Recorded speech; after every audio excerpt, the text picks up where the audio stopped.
Welcome to the Tim Voxelbaum Show. This is episode 52 of the program. If you have been following along, that means I've been doing this 52 times. Well, I guess you didn't have to be following along to know that, because that's what numbers mean. So anyway, I'm wearing new glasses, and I'm very far from the monitor. I'm in a different room of the house. Hey, we're switching it up. Housekeeping. Now, let's get into the podcast. So we're going to talk about the medical system. So, I am currently trying to treat another thing wrong with me. What is it this time? What's wrong with you this week? Well, I'll answer that. It's a sleeping issue called insomnia. I have not been able to sleep on command. I could do a lot of shit on command, but that's not one of them. Not going to bed. So this podcast is about a lot of things. This episode will be about a few different things. I don't know if it's going to be similar to the last episode where I just kind of only talked about one topic, which is stand-up and how to become a professional stand-up, and a little bit about podcasting and just doing your best creatively. We're going to kind of do a few little updates on that. But anyway, back to what I was talking about. Insomnia. I've been suffering from insomnia since I was about 12 years old, and I think it's about the same time that the ADHD symptoms. I don't know. This is brand new diagnostic information that I'm just throwing out there. I just think that my ADHD is what's keeping me awake. How do I know this? Well, because I took some Adderall, and it put me to sleep. How weird is that? So if you have ADHD, or let's just call it a HID, if you have a HID, then you're going to actually benefit from stimulants in a way that other people cannot. Other people don't need to be on the most powerful stimulants on planet Earth. Only we do. ADHDers have to be on that shit, and it actually has the opposite effect that you would think it would have. It actually kind of relaxes us. It shuts down our brains and allows us to go to sleep.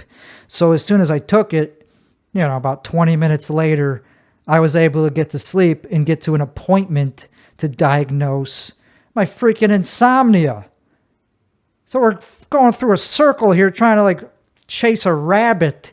And so I went to this place all the way up in Taylor, Texas, some old Wild West railroad town.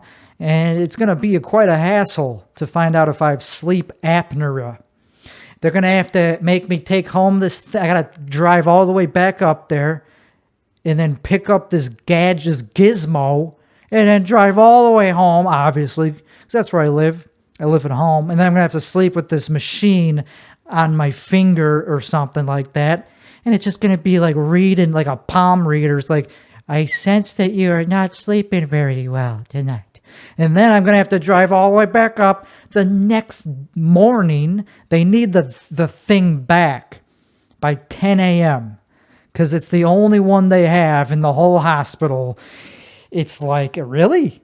So I have to, if they said, if you don't sleep, then you got to do it again another day, months later, whenever we have the appointment available, because we need that thing back. So too bad that you have insomnia, because that's kind of important that you don't have it the time that we're actually trying to solve. Kind of a catch-22 here.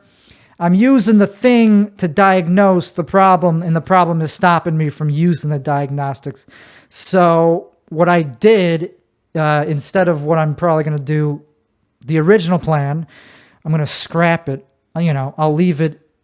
I'm going to leave the appointments, but I just Googled it. I just Googled sleep apnea, and the first thing that comes up is 100 ads for companies that just diagnose you using their own fancy gizmo, and it's not nearly as expensive as the process of going through the medical system. So, why is this the opening topic of the podcast? Well, because this podcast is starting to grow. It's starting to develop a theme, and one of those themes is talking about futurism and technology. I have talked about technology a little bit on this podcast before, but you don't have to listen to all the episodes to understand what this podcast is about. It's not all over. It's not like just, okay, you got to listen to this. No, I talk about the same topics on every episode in some way. I touch it, I dig it up, and reshuffle it and refine my perspective. This is not the type of podcast where I just pretend that everything I'm saying is perfect. Now, if I say something stupid, I'm going to go back on the next, I'm going to come back and be like, okay, we made a mistake. So far that hasn't happened. I haven't made a single mistake except for the last episode, which we're going to talk about. So the point of this whole technology thing is, well, you know what? That's pretty much what every podcast is going to be about, because technology is kind of taken over our lives. It's completely changing the medical system. All these ways that you had to get diagnosed no longer are necessary. You don't need insurance. You just need a couple $100, which a lot of people, most people can get that, you know? That's pretty affordable to get diagnosed for sleep apnea. That's way better than going through insurance. So, you know, that's technology allowing us to do something that before we had to hire somebody that went to medical school. I mean, you know, let's just ball this topic. Why is this? Let's just get to the bottom line, because I'm not that interested in this topic right now. So let's just get it over with. The point is, we're circling towards a singularity.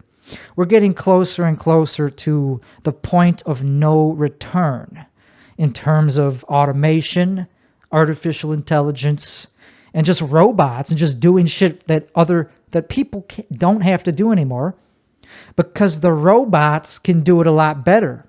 The AI can diagnose way more accurately than a human, and for cheaper and faster and just more efficient in every way. So that's why it's kind of getting tough for people to make money as a human.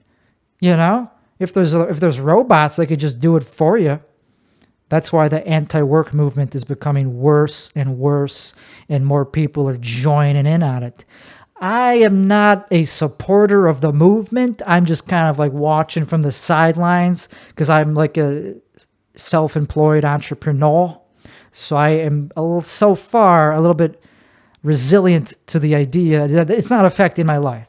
It's affecting people I know, but I don't care, because they haven't worked. They're not me. They should have worked harder. Hey, it's hard to have empathy if you don't have the same problem as something. Like, I have sympathy for these people that just aren't making as much money as their parents maybe did for the same type of work. I mean, I have sympathy because that sucks. It's not fun to have to work 40 hours in a warehouse, you know, breaking down your muscle fibers and hurting your, you know, destroying your body and only making enough to barely make rent. So yeah, you know, I feel bad, but it's not humans' fault that technology is progressing to the point where we don't need humans.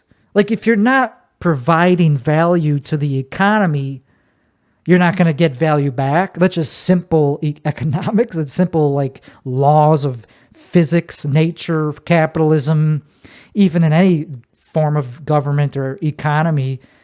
I mean, if you're not putting value in, there's only so much value you can expect outward. Even in a socialist society, even if we all just grouped up, linked up and said, okay, just share the wealth. If you're not working, if you're not providing any value, like intellectual property, you can really only expect so many resources, right? I mean, maybe not. Maybe we'll figure it out. Maybe we'll figure out a way to just create resources out of thin air. I think that isn't impossible.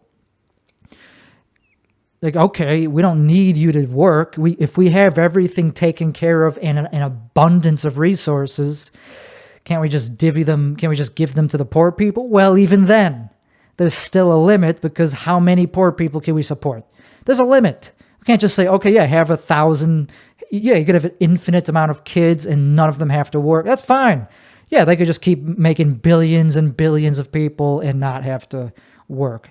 After a certain point, even with like super AI and everything is paid for, I don't know, there's just still, even if we had nuclear fusion, I don't think it's infinite. So that's all. That's just why I can't like be like that involved in the fight for better workplace environment and higher salaries and benefits. I just can't get on board with that side of the issue because it's a lost cause. Like, I hate to say it, but you're not going to win by picketing.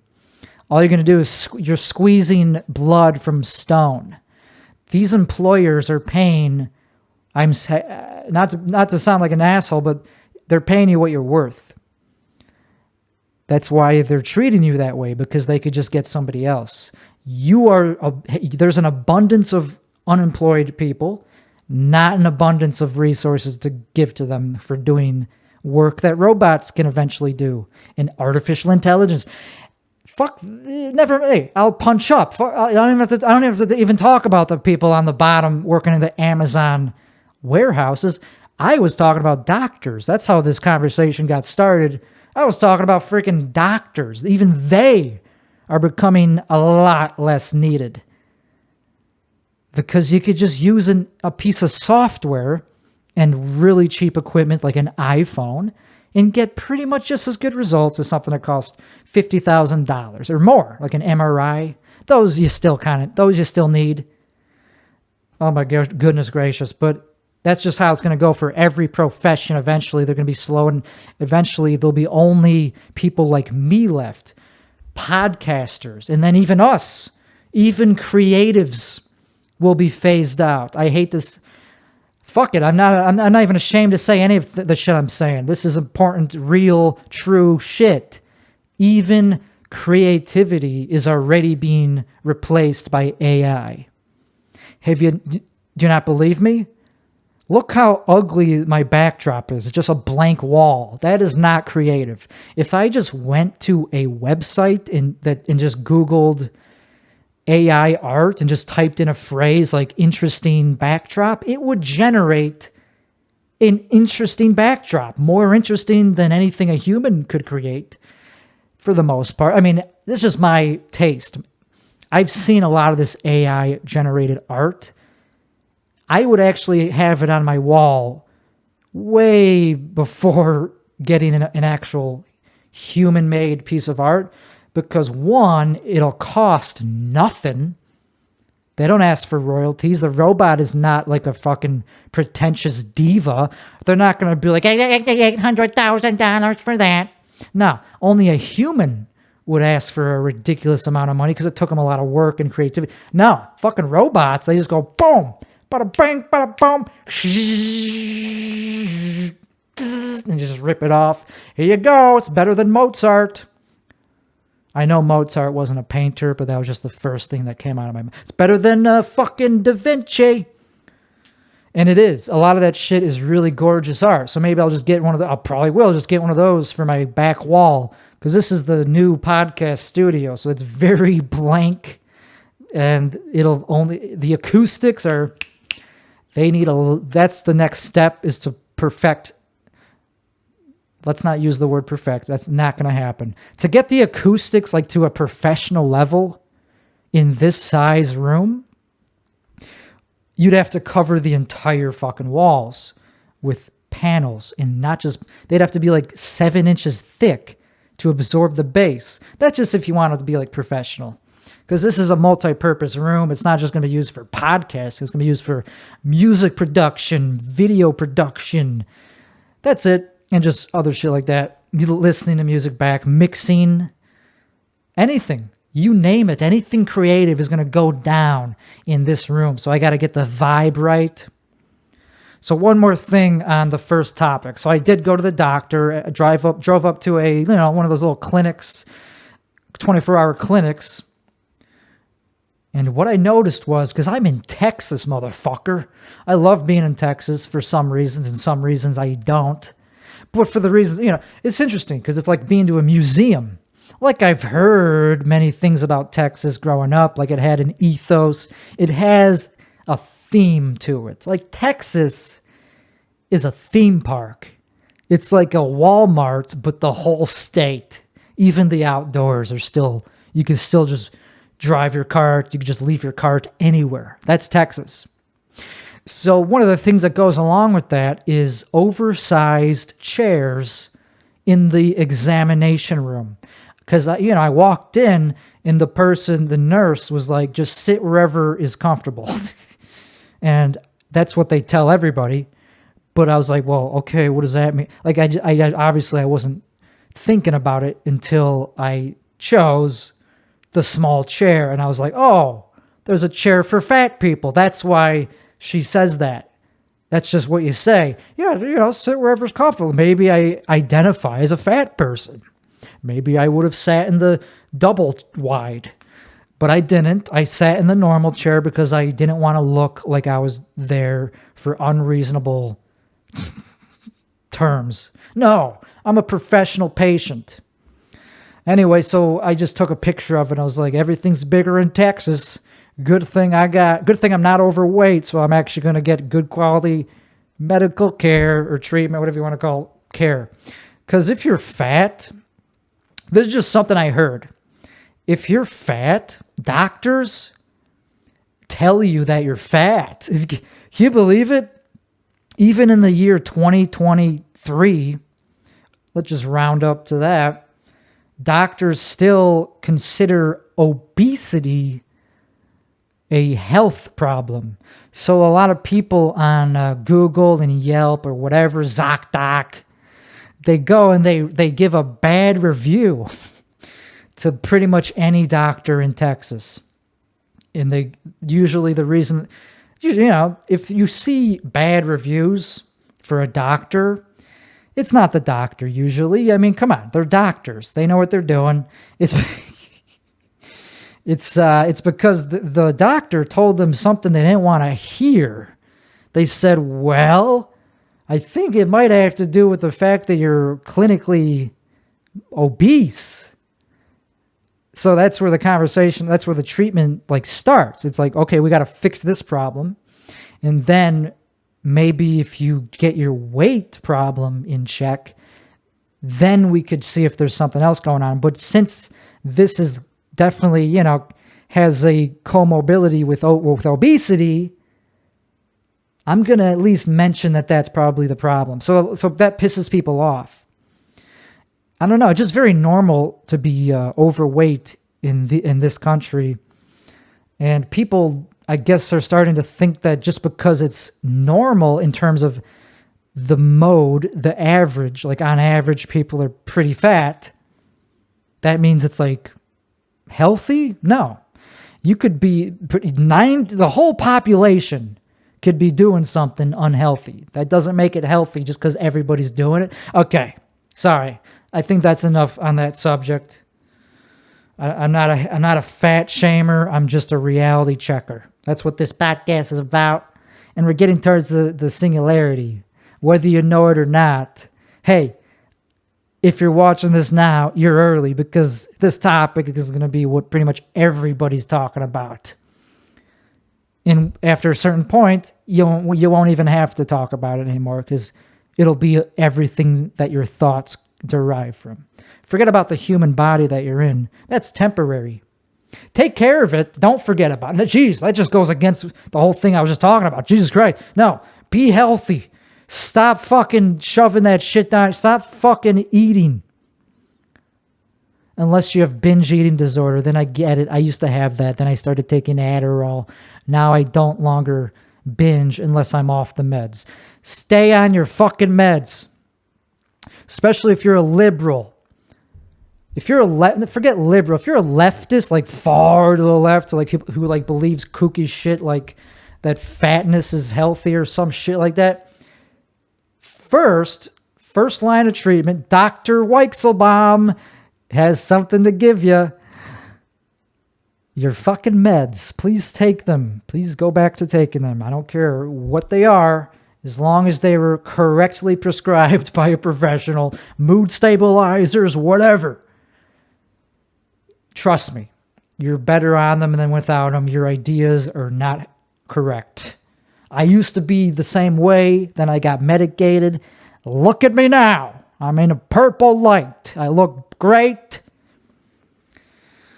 So, insurance, private companies that do it better. We already kind of talked about that a little bit. Private companies. I don't know. Yeah, we kind of already talked about that. So this podcast is now also a new topic. It's also about hustle culture. Ooh, that's annoying. I know. I used to really cringe at people that like talked about how they're fucking hustling. But that's what it's about. And that's why that's why I'm wearing this shirt. This shirt touches on what we're going to be talking about, where we're going to contrast. We're going to contrast hustle culture with another thing called grind culture. So that's where the video game shirt comes in. People are starting to get confused in their career path. I'm in a very creative career path. Podcasting, stand-up comedy, music, dancing, acting. I could do it all. There's very few things I cannot do. I'm a designer. Hey, I'm a poet. So anyway, so what is it about the creative career that I'm doing that is relevant to grind mentality or hustle culture? Well, you know, it's kind of a trifecta, I guess. There's those three things right there: hustle culture, grind culture, and just creativity. Creativity is not really a culture. There's not really like a culture of creative people. There should be, but there isn't. We're very lonely. We're very isolated. And there's a reason for that. The reason we're so isolated, typically, like at least in the very beginning, is because we have to stick to our own unique vision. We can't be around other artists unless they're also giving us the inspiration that we need to reach our vision, you know, or at least just inspire us. Like if they're doing the opposite, if they're trying to tear us down, if they're critiquing us and saying, oh, that's bullshit, that's not good art, that's a dumb shirt, shit like that, well, yeah, I'm not going to want to be around them. Like, I know what I'm doing. I have a vision. I know that I have done things creative before, and it came from the same perspective. It came from the same mindset. I'm going to do something. I'm going to follow my basic intentions. I'm just going to follow my heart. I don't give a fuck if what I'm wearing looks dumb or if it's the wrong color or if it's like pink or girly or whatever. If it fits my aesthetic, that's what I'm going to do. And so you can't be hanging around people that are not also on board.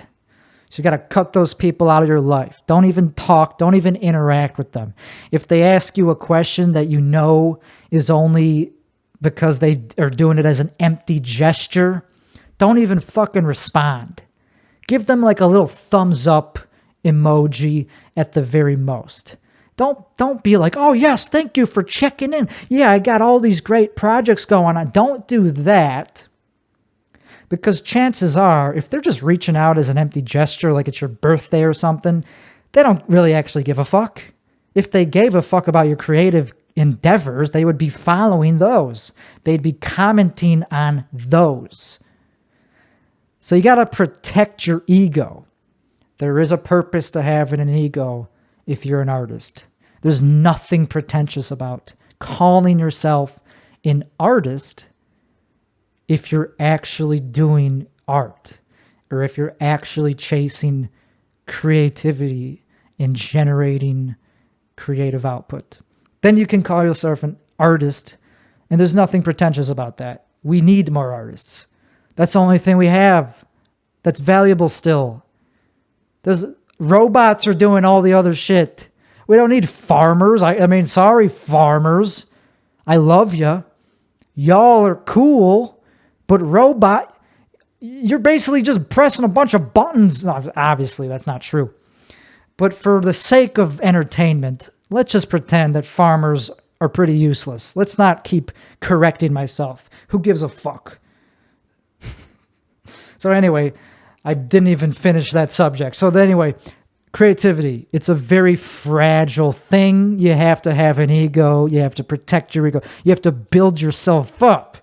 I have a playlist that I play before I do this just to pump myself up. It has Shakira on it and a lot of other good shit that pumps me up to try to get me to remind myself of the mission and the vision. Because when I'm not on Adderall, I pretty much go right back to feeling like a retarded person. I just walk around the house just looking for food and like, ooh, what is that? That's cool, but I don't want to actually do anything. I just go, okay, well, I'm not on Adderall, so I guess all I could do is just watch YouTube. Duh, and just like, okay. But I tell myself, in that stupid voice, I tell myself, even though you're not at your fullest, you gotta still stick to the plan. So I tell myself, I got a plan. So I just tell myself that, and it works. You don't have to always be super high performance to have a productive day. You don't always have to be on your meds. You just have to let yourself, you have to use these mental tricks. You have to tell yourself, I have a plan. Okay, that's enough of that voice. And it worked. Yesterday I was not on the Adderall, but I still had a very productive day. I had to set up a lot of stuff in this room, none of which you could see. You'll see, but that's fine because this is just a podcast. So hustle culture. I am currently hustling to get towards a creative career in the entertainment field. I tell people this. I'm not shy about it. I don't volunteer. I don't go up to people and go, I'm a fucking entertainer. Unless I'm in character, like if I'm in character if I'm Timmy Gusto, that is kind of my brand to pretend that I'm not just a celebrity, but like an elite, like Paris Hilton. That's pretty much who I'm emulating when I'm Timmy Gusto, except way more douchey and like arrogant and like the male version of Paris Hilton. And I love it. It's very fun. Once you have a voice, it's not done yet. I'm still developing it. But once you have a voice, it becomes so much easier to write and to just know how to handle yourself in any given situation because you have a framework. And that is part of being an artist. It's also part of being a personality. But we're just talking about hustle culture right now. There's a lot more I could talk about with the Timmy Gusto brand. So I am hustling right now. I'm calling myself a entertainer. I don't say I'm because obviously the next question will be, oh, are you getting paid? It's like, so I don't, you got to be very like earnest about the way that you tell people about this. You don't have to. Who gives a fuck? If they're not doing anything for you, it doesn't really matter what they think of you. Who cares if they think you're just some idiot or, some delusional loser? Who cares? I still tell people that, well, I'm starting a new career as I'm trying to get into the entertainment business. And that obviously brings up a bunch of follow-up questions, but whatever. It's up to me if I want to go into that. But that's what I'm doing. So I am trying to get there as fast and smoothly, as smartly as possible. And that's not what grinding is. So this is where the confusion is. This is where it lies. The confusion lies right at this intersection right here. So people think that because video games, like World of Warcraft or whatever, reward you for grinding, for doing the same action over and over, they think that applies to everything in life, to any career or task or goal. And that's not true. That might be true for some things, but is it true for creativity? No. Grinding does not make creative art. It doesn't lead to creativity. Maybe having a regiment does. Like I just said, I play a certain Spotify playlist to get myself amped up for this podcast. Does that mean that's grinding? No, that's just vibe. That's a regiment and a routine that helps me be creative. But does it make me creative on its own? No, that's not the whole recipe. Creativity is a very delicate thing. Grinding is associated with something you do to make powder. That's not what art is. Art is the opposite of powder. It's what was before you ground it up. It's like a beautiful flower. So you have to let it blossom. You have to water it, but not overwater it. You want to put it in the sun, but not too much sunlight. That's the same thing with being an artist. And this is something that I'm going to probably die on this hill because somebody's got to correct this fucking thing because it's so not true, man. Let's just talk about stand-up comedy because that's where I see this mindset being applied. Pretty much every comic I come across says, yeah, I'm grinding, man. I'm still out there grinding. Meanwhile, they're an open micer, not getting paid a single fucking dollar. And they've been doing it for like more than 5 years, some of them. And I go, so how's it going up in Chicago? And like, nah, it's not bad. I'm just still grinding. Nothing's happening, but I'm still grinding. It's like, dude, just because you use the word grind doesn't mean you're doing anything. Doesn't mean you're a comedian, my friend. I'm sorry to say that. But it's true. I took 3 months off from stand-up comedy, and I am better than I've ever been. It didn't take long to get back into it and to be at the highest level. I needed to figure out what was wrong with me. It wasn't that it was, of course, the ADHD. And now, after taking 3 months off, it's like night and day. It doesn't matter how long I took off. It could have been 2 days. As soon as I resolved the mental fatigue, I have so much creative power right now. It feels so palpable that it's almost unwieldy. I exude creativity right now. It's easy to get laid now that I'm fully back to being myself and having swag. I never had the type of swag that I got going on right now. And by swag, I mean the way you move around. Pretty much just that. Just your body language as you're walking down the sidewalk. That's how I look at it. It's better than it's ever been my whole life. And I took 3 months off. But I just know that once I actually do get back into stand-up, like for real, it's going to be the best wave of my career thus far. I'm also taking it way more seriously. Am I grinding? Fuck no. I'm not grinding. No, that's not how I'm getting to where I'm going, baby. I'm hustling. There's a difference. What's the difference? Well, if I didn't already kind of explain, grinding is doing a repetitive motion, whether that's going to the same open mics every week and just, not really getting anything out of them. That would be an example of grinding. Yeah, I did that, but I've done that. I've done that for many years. I was going to say 20, no, not 20 years, but I did that for like 8 years in Chicago.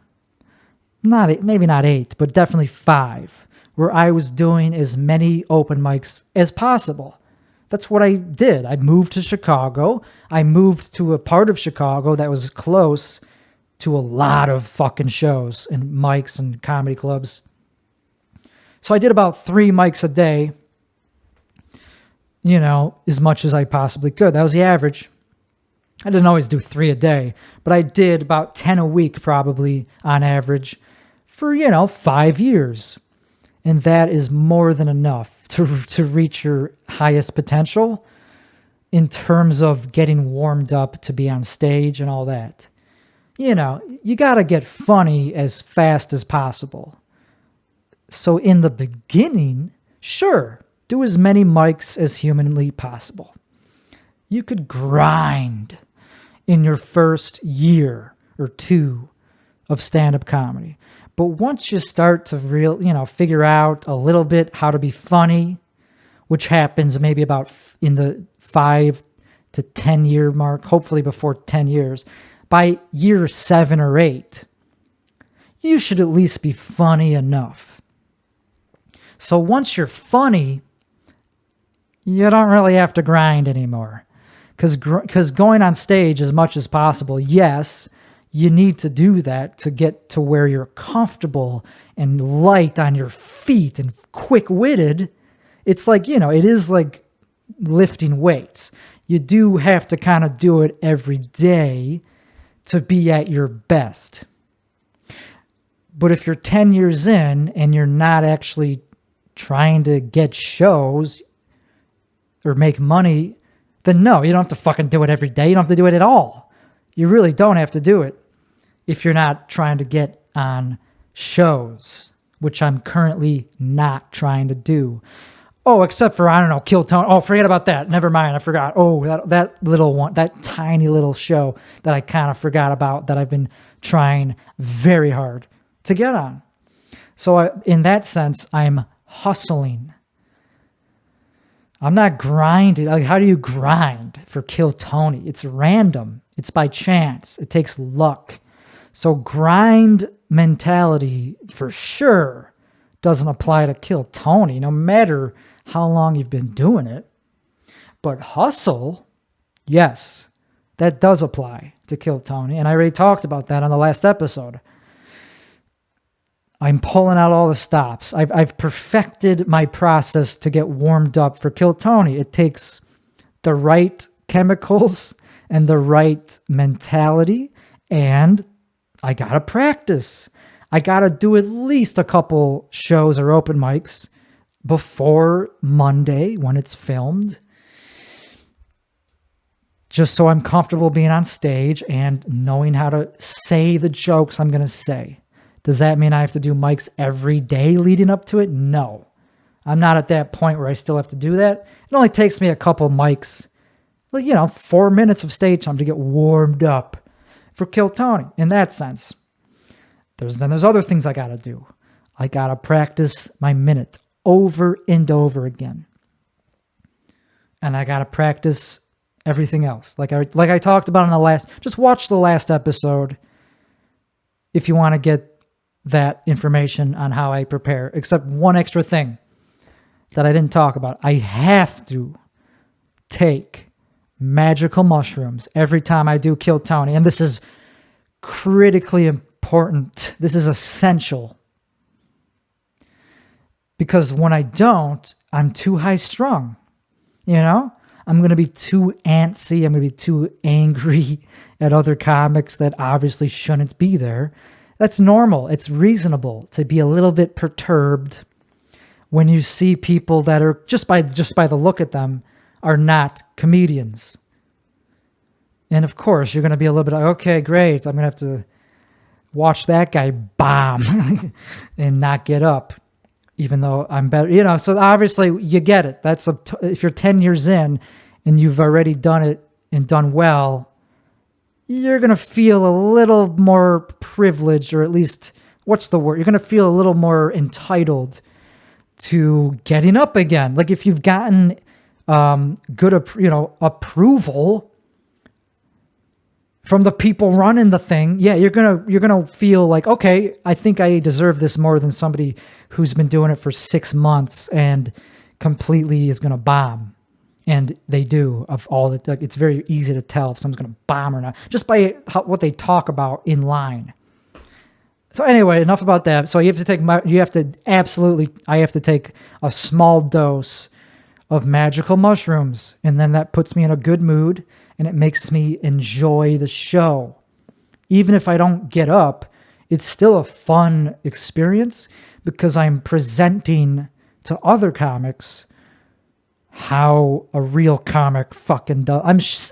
I'm showing these motherfuckers how you're supposed to operate in this field. I'm becoming a veteran of the open mic art. So I have a lot to teach other people, way more than I could learn from other people.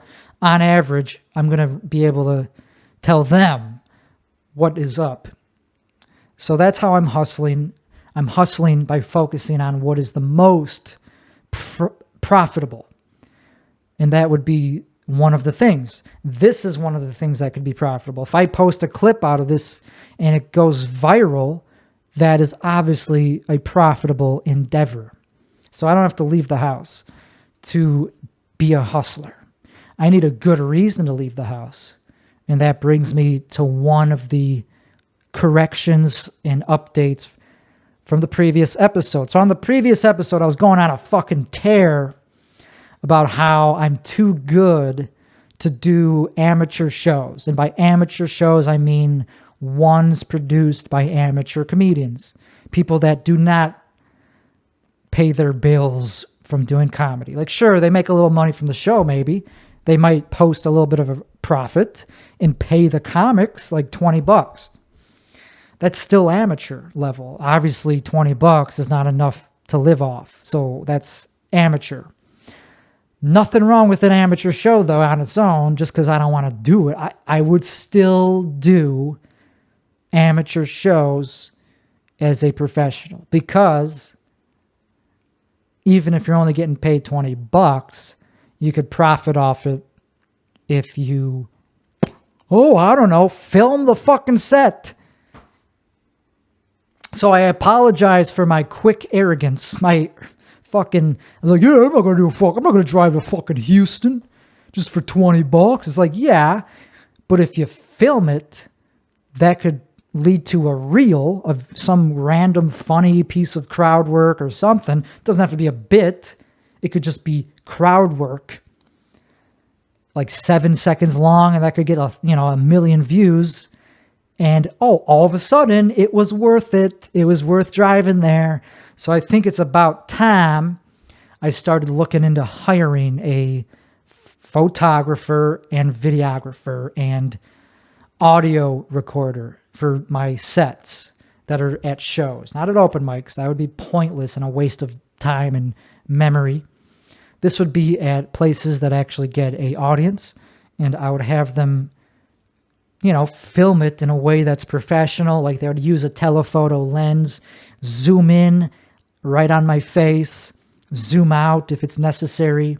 It would have like a DIY look, but also it'd be very well professional. It'd be very high quality too, because I have pretty good gear. So I would just need somebody who knows how to use it. For me, that would be very easy because I know how to use my gear. I have an audio recorder too, portable audio recorder. So I would know how to use it. It's pretty easy. You just press the autofocus button and make sure that it's on my face and just keep it there. That's it. It's dead simple, but that doesn't mean anybody could do it. A lot of people who think they're good at film and photography are actually just overeducated. They were taught how to do it a certain way, and then this new technology comes out, and all of a sudden they have no idea what they're doing because they're used to using manual focus cameras. Like, yeah, we don't need that anymore. We got artificial intelligence. This camera is so powerful that you have to use autofocus. If I just manually focus it, there's no way it would stay in focus. It would be focused on just my nose. And if I move back, it's out of focus. So it's important that I get somebody who's not a pretentious film school dropout. So that's why it might take a while. I'll put out an ad. It'll say no goys, because I'm a Jewish supremacist. That's the only thing you're allowed to be a supremacist for, and every other race besides white people. Anyway, so that's how I'm hustling.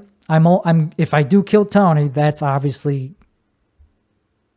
I better do well. I can't just go in there as a fucking arrogant fucking pseudo comedian. I have to actually be funny. I can't just ride on my stage presence. So let's talk about stage presence for a little bit. I got my stage presence back. I'm not, I got it back. I'm at my fullest stage presence. Maybe not right now. I'm a little bit low testosterone right now. But when I'm high, I do this mic on Sundays. It's a heckle mic, and I fucking love it. And somebody was heckling me with like really hack jokes. So I just couldn't take it anymore. And I was like, fuck you, you fucking bombed. I'll kill Tony, fucking cocksucker. And it came out so fucking real. I listened back to the recording and I was like, holy fuck, I've never sounded that like genuinely angry and pissed off. And it wasn't. I wasn't actually pissed off. That's just my character that I do. I just do that. It's funny to say, mean shit in a really mean voice. So that's what I did, and it killed. It got the best reaction that you could ask for at a fucking heckle mic. It got, whoa! Like, it got that reaction, and it was great. But I had it wasn't real. I went up there with like this attitude of like, I'm fucking better than all these motherfuckers. But I wasn't actually angry at this particular comedian. I don't have any problem with him. But listening back to that recording, I was like, holy fuck. Because I didn't even really remember doing it. I was in a good mood. Like I was having a good set. I wasn't pissed off at all. So I'm a pretty good actor, is what I'm saying. And that's part of stage presence.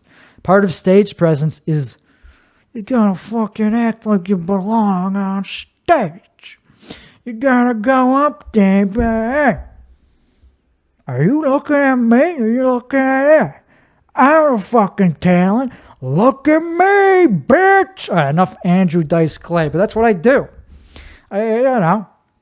So I went up on the same fucking heckle mic that I'm talking about, and I went up there and I just didn't even have to say anything because my stage presence was so fucking, I was confident, but not like overbearing. I wasn't like, macho. I was just comfortable and patient. I didn't go up there and immediately start yelling into the fucking mic. I went up there and gracefully removed the mic, because it was quiet. The crowd didn't really give a fuck about Timmy Gusto. I'm new. Timmy Gusto is not famous yet. So he doesn't have a lot of clout, except for a few people that happen to like me. So it was quiet by the time I got to the mic.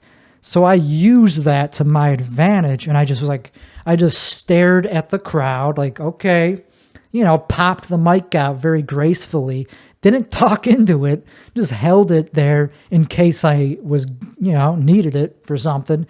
But I didn't need it for anything. I just was trying to figure out if I even was going to fucking talk into it.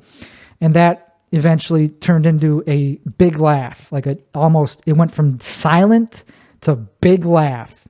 And then I milked it. Okay, now they're laughing. So I don't have to talk. So I moved the mic down like 4 inches just that. That one little movement it compounded the laugh. So that's called being a microphone controller. You got to know your way around a microphone, and that's kind of what that was. It's very graceful, and it shows that you're not a fucking pussy. So that's my idea of what the essence of having good stage presence is. It's not being afraid of being on stage, because most people are. Most people, it takes them years and years to not show that they're afraid to be on stage, and they could show it in their voice when they go, hi. Like if you do anything, I can't do it because I'm not on stage right now. I can't fake it. You're either confident or you're not, and the audience will know.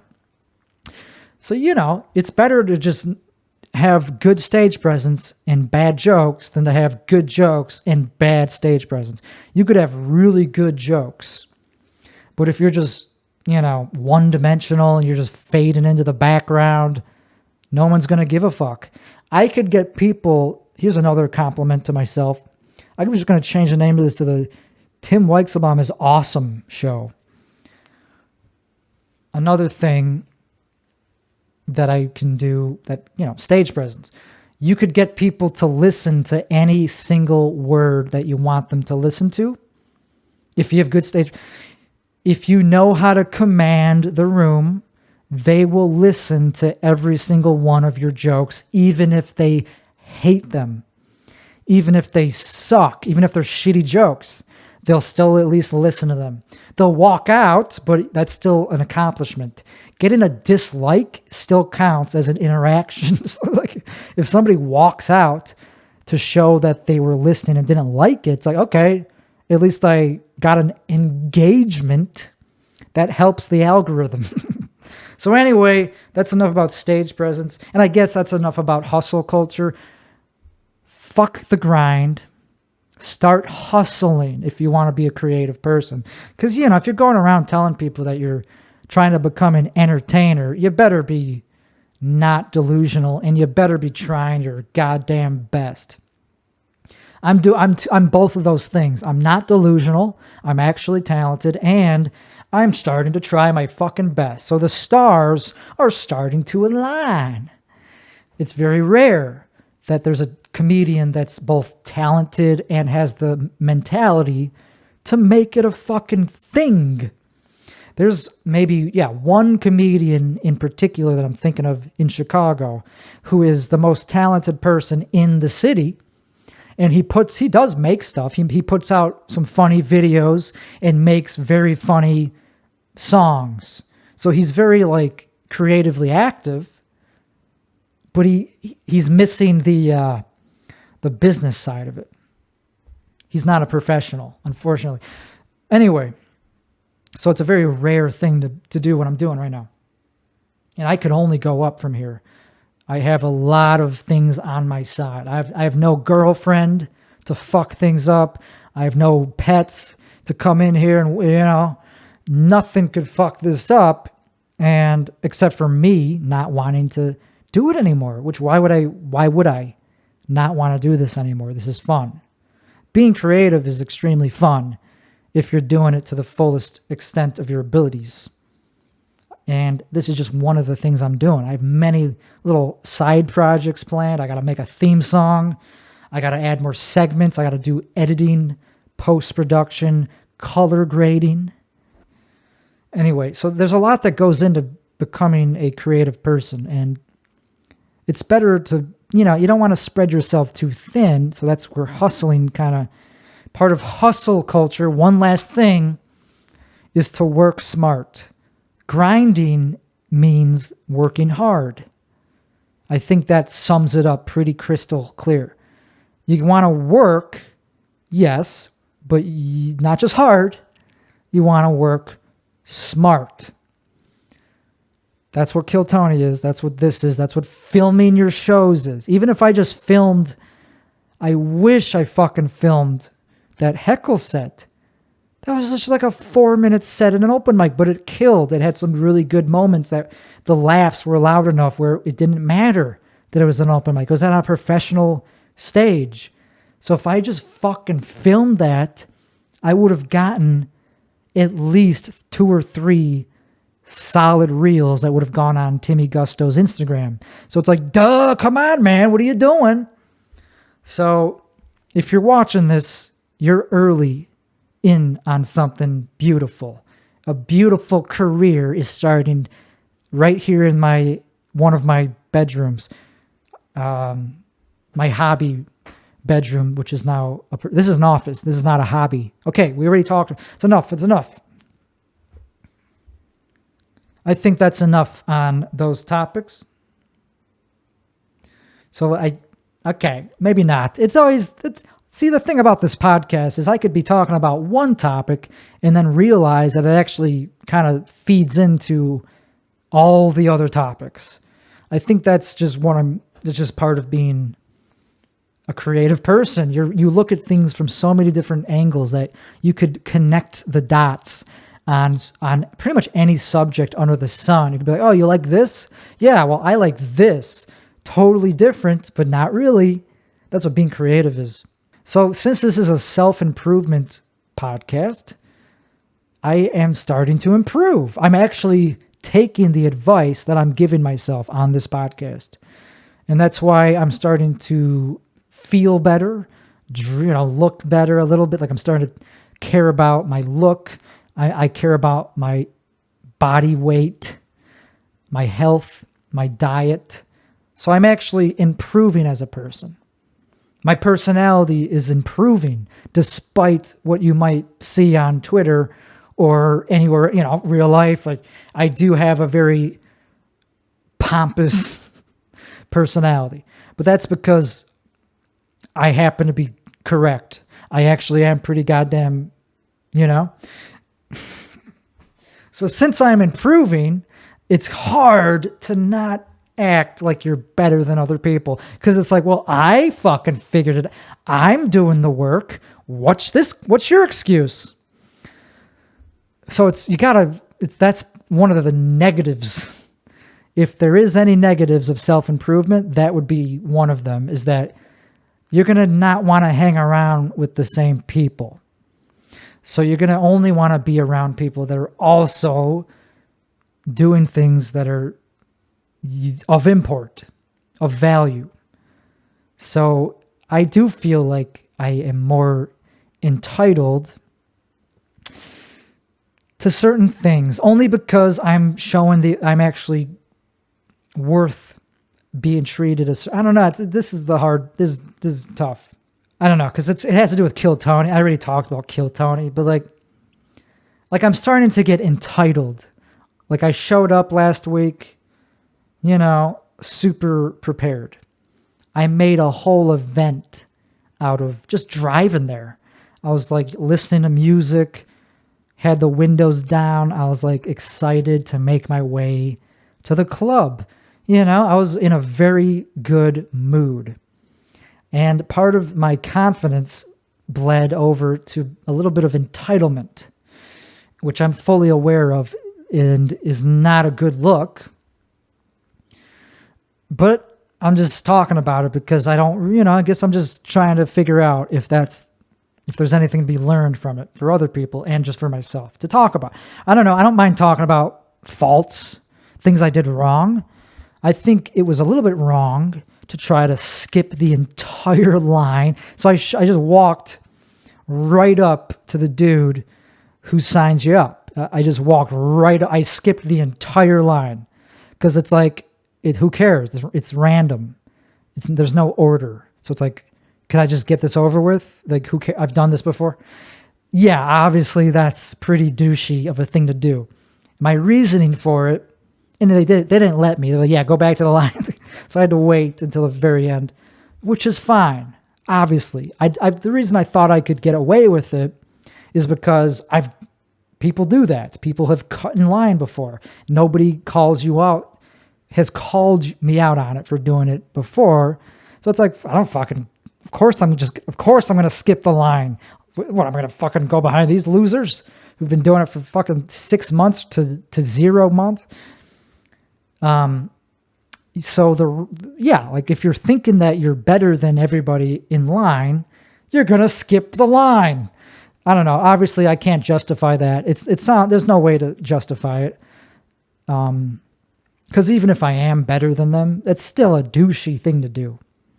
Another thing I did is, they ran out of phone bags, like those Yonder bags, which they make the comics use for some reason. I don't know. I guess some comics might film record the show.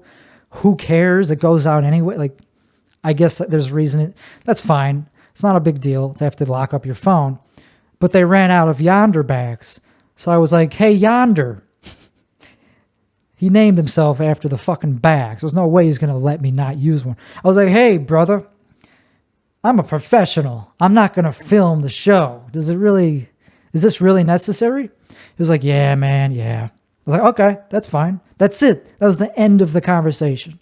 I wasn't going to fucking try to wear him down and be like, well, I've done Secret Show and, yeah, fuck that. I just was asking one question. He said no.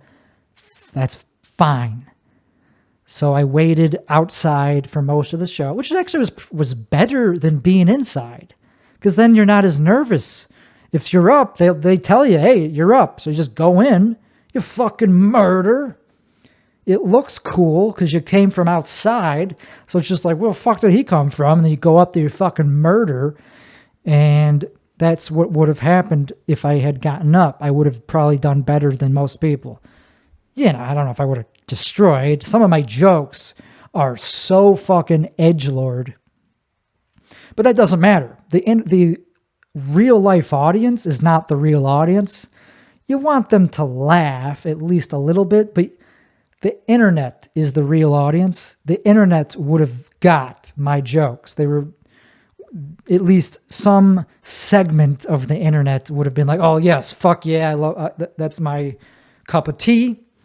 So that's why, I don't know, I was very like self-assured that if I had gotten my name called, it would have been a good time and a memorable experience. So anyway, it doesn't matter. Who cares? If I never get up, I'm still going to be doing other things to prove that I am worthy. So that's enough about Kill Tony. Okay, one more thing about Kill Tony. So this dude was in line behind me, and, somebody that I've never seen before, very new to Austin, I don't know. He said he's been doing comedy for 4 years. So that's what made it very painful for him, probably, when he absolutely, completely bombed. Like, instantaneously, it was a bomb. The whole thing about it, everything he did was bad. Not funny, but so unfunny that it was kind of funny. Like, I was laughing. I love watching people bomb. I mean, I've bombed on there. My first set was pretty bad. I pretty much bombed because I was nervous and, like, of course. So who cares? Like, I don't know. It's not that. Okay. I didn't bomb as bad as this guy bombed. And then after the show, I was like, how do you feel? He was like, bad. I was like, yep, I get it. And then I was like, just because you bombed, you still added value to the show. And also I told him that, whatever, it's enough. Who cares? See if I have any other topics that are not pretty much the same thing. Like, I'm perfect for show business. I never knew it. I like all the things about it. I like that you have to disavow things sometimes. It's all a balancing act. Those that do it best have the most power. Yes, that's all true. I am pretty much, I have the genetics and the talent, whatever you want to call it, to pretty much know everything there is to know about show business. It's not, like what I consider very obvious is not obvious to a lot of people. Even just in like conversation, like communication, like some things to me come natural that other people never figure out. And I like that show business is so fragile that you could go up really high and then go down right back to obscurity just as fast. I like that. I like that it's impossible to trap fire in a bottle unless you're the Beatles. Like, I just like that you could instantly lose all your success just by tweeting something about how somebody looks like something. I love that. I am in it for all of that, the good and the bad. I like that there's a lot of, clout chasing and people giving you the cold shoulder and not making eye contact because they don't like you and they think, you're a douchebag. I like all of that. I like that people don't like me or my image or anything. I like that people judge me, whether it's the right or wrong way. Who gives a fuck? It's part of being an artist. I like that there's such a thing as entourages. I'm going to have one. I already talked about how I have to find the right person to be my photographer. This would not just be on stage. This would be anywhere that I appear, even on the street. I was doing power poses before Kill Tony, just in front of the line of audience on the street, in a parking space right next to a scooter. So I had room to just fucking power pose. And I took selfies of myself in front of the line because, hey, that's what people do. That's what influencers do. That's what people do. In LA, they take selfies. They document their fucking life. In this case, it wasn't just my life. This is part of my career. This is my job, to go out and power pose in front of a moped on 6th Street. And it's just it's becoming a thing. It's my lifestyle. And I do consider it, when I'm doing that, I'm on the clock. So if somebody tries to say something to me that isn't conducive to my creative, and if it's not helping me out, if they just start talking about their personal life, it's like, get out of my fucking face, dog. It's like, I'm here to talk about comedy, if anything. If somebody comes up to me and is like, oh man, I'm having all these problems, like, well, then go fix them. I already fixed my problem. This is why I'm here power posing and showing people that I'm a fucking real comedian, because I actually already worked out all those insecurities. Now I'm secure. Now I'm influencing other people how to act. Mostly incels. So anyway, it was a fucking blast, and I can't wait to do it again. There's nothing more fun than being creatively confident, knowing that it's actually good. You're not actually you're like, other people actually do think what I do is cool. And even that sounds kind of crazy. Like, really? You think you're cool? It's like, no, I know that I'm cool when I feel a certain way. I could feel the vibe exuding from my pores. Even when I'm just in my car, I catch people looking at me, and they see the fucking hand on the wheel, they see the sunglasses, and they see the aloofness. And I'm just aloofing over I'm the most aloof motherfucker. So Austin is becoming my bitch. I am going to take over this fucking clown city. It's going to become a place where people actually produce art again. It's not just going to be a bunch of cucks.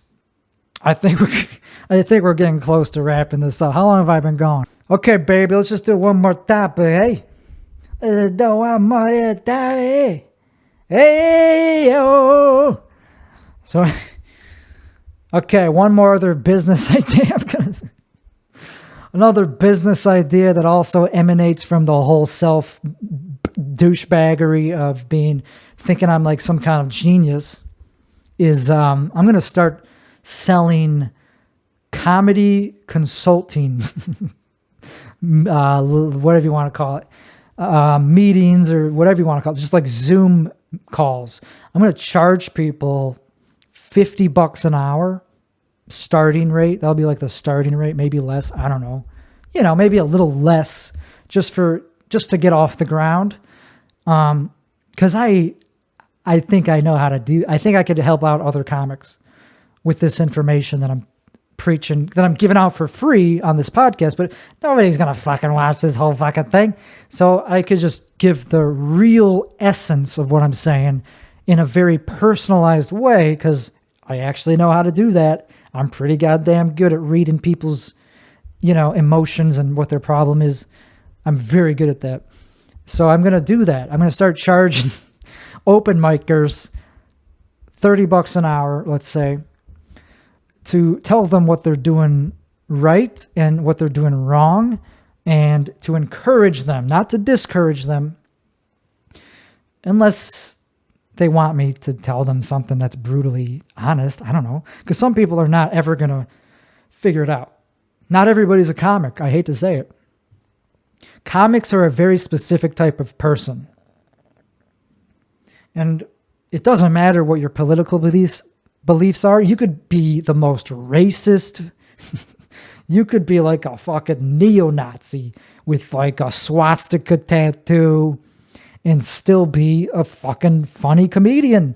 There's still somebody that will laugh at that. I would laugh at anybody, even a lefty, like a fucking Antifa. I'm sure they could be funny too. Why not? You could have extreme politics. Not that I have extreme politics. I'm pretty moderate, but compared to liberals or, the common democratic agenda right now is very anti-moderate. It's anti-critical thinking. So if you say anything, most of my jokes alienate most people in Austin, but that's not stopping me from thinking that I'm a really good comic, because I think it's funny. And if you get that I'm doing what I'm doing, like I'm doing, whatever you want to call it, I'm not even going to put a label on it. Let's just call it racist comedy. Let's just say I'm doing racist, bigoted comedy. I think I'm doing it pretty fucking well. So I don't really give a fuck if, I walk a room, as long as I deliver it in the way I want to do it. Because I know that the world is big enough that I don't have to sculpt my act to conform to some fucking blob of losers, the average fucking audience member of Austin, Texas. I fucking murder up in Round Rock. I fucking destroy in Round Rock. Cocksuckers! I fucking get my dick sucked in Round Rock. All right, enough trying to make clips. So I'm going to do a comedy consultation service. Okay, I think that's a good place to end. Okay, I'll end on two topics really quick. Howard Stern. I'm a huge influence on me. He set the standard for what good radio is, for what great radio is, and it's never gotten better since he's done it. Opie and Anthony is also top-tier radio, but they came a little bit after. So he set the standard. He set the template. What is he doing now? Well, he's not doing much now. He's still doing his program, but it's, it's a very pussified, bland, terrible, it's nothing. It's a nothing burger. Nobody watches it. He still gets paid hundreds of millions of dollars or whatever. And that's the whole point. He's a Jew that's getting old enough where he doesn't give a fuck about gaining clout anymore. He already has clout. So now he's just trying to conserve the clout. He wants to stay at the level that he's at. That's perfectly fine and normal. I'm going to be the same way in 40 years. Hopefully not even that long from now. Hopefully in like 20 years, I'll already be as boring and bland as Stern, because I'll have been successful enough where I don't have to take risks anymore. So that's it. That's why he's no longer having people ride the Sibian. Okay? It's not fucking rocket science, and he's not a sellout for doing that. He's smart for doing that. That's what you're supposed to do if you want intergenerational wealth. You want to stay as far back from the common man as possible.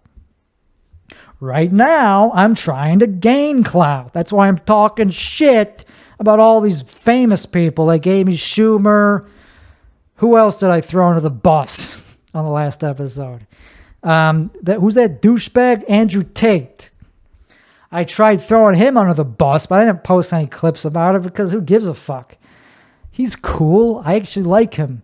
I started using phrases that he uses. As much as I thought I didn't like him, all of a sudden now I'm using phrases that he used, like my friend. So I don't hate anybody that I'm talking shit about. It's just to gain clout. Get it through your head. It's just business. Don't take it personal.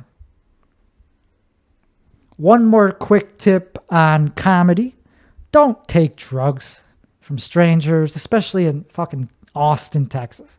Austin, Texas is a place where you pretty much just go to be a fucking to be a loser, pretty much. So don't take drugs from strangers. Weed pens, especially, because they could have DMT in it. This is very normal. This is very common for you to just puff what you think is a weed pen, and all of a sudden you're in Candyland. That's something I'm going to be doing. The only people that I'm taking weed from are people in my close inner circle.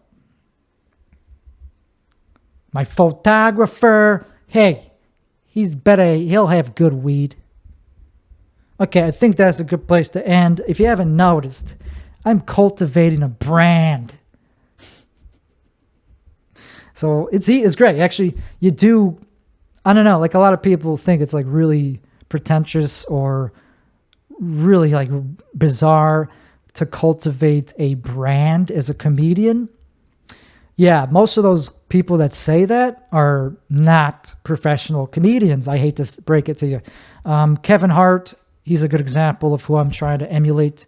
Everybody wants to be famous. Nobody wants to do the work. I'm doing the fucking work. And part of that means you have to have a brand.